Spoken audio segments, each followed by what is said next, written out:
কোরআনটা পড়বেন ফজরের পরে সূরা ইয়াসিন,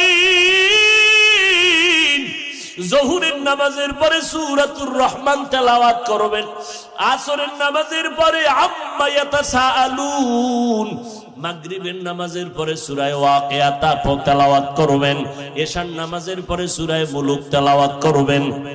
আপনার ঘর ফেরেশতারা পাহারা দিবে, আপনার ঘরে কোনোদিন চোর ডাকাত আসবে না, আপনার স্বামীর কামাই রুজিতে কোনোদিন অভাব লাগবে না।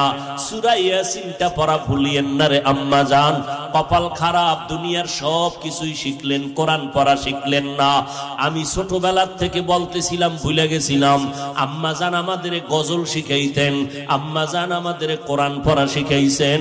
ও পর্দার আড়ালের আম্মা জান, কেন কোরআন শিখলেন না রে মা? কোরআনের মতো আর এত মধুর তেলাওয়াত কই পাইবেন? ও পর্দার আড়ালের আম্মা জান, ওই আম্মা জান আয়েশার মতো আপনারাও নারী। নবী বলেন, আয়েশা আমি